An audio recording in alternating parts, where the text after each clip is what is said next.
Hi, this is Dr. David Stempoliski. I'm here with Dr. Walsh at the ACC Legislative Conference 2015. Thank you so much for joining us today, Dr. Walsh. I wanted to ask you about how you became involved in advocacy in the college. So my first area of advocacy was local, and in particular, I'm a huge proponent of working in advocacy with regard to smoking law.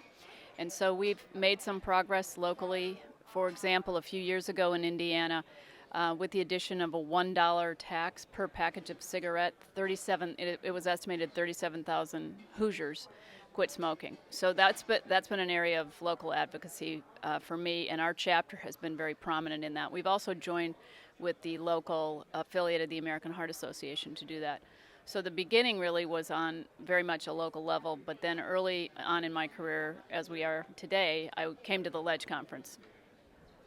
That sounds great. Doing such a project, having a tax of $1 on each pack of cigarettes, I'm sure that both helps the economy, but more so and more importantly, it helps to get people to quit smoking. So that's quite interesting. Can you tell me a bit about cardiac rehabilitation and what is the American College of Cardiology doing right now from a legislative perspective? So one of the things about cardiac rehabilitation has been for many years only a physician could be director of cardiac rehab or do the supervisory capacity of cardiac rehab. So that's really disenfranchised patients in some institutions because the hours of cardiac rehab may be shortened or there may not even be a cardiac rehab program.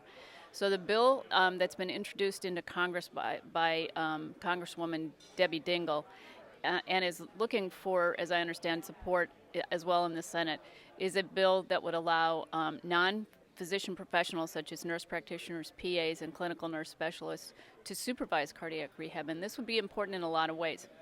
We know that patients are under-enrolled in cardiac rehab for all diagnoses, including MI, post-PCI, post-open heart surgery, and now heart failure.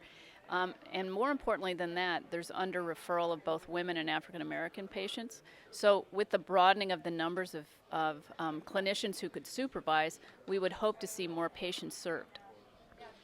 That's fascinating because I understand, if I'm not mistaken, about 1/3 of patients that would meet criteria to go into a cardiac rehabilitation program actually do. So it seems as if that this program can really open up some doors. Would you agree? I think it would. That it's sort of a multi-layered problem. One is that we don't refer, and so that's kind of on us, on the doctors and nurses. Number two, patients who are referred don't always go. But the third thing is, where do you find a facility? If anyone out there thinks of their own city, maybe only one hospital in an urban area offers cardiac rehab at the current time. And with the ability of this supervision role being changed, we may be able to open more cardiac rehabs or in existing rehabs, expand the hours of the day that it's available. Well, thank you for sharing this with us. I think these are two phenomenal examples of what advocacy within the American College of Cardiology can do to help patients. Thank you for joining us today. We are here again at the ACC Legislative Conference. For more coverage, please join us at www.youtube.com/fitsonthego.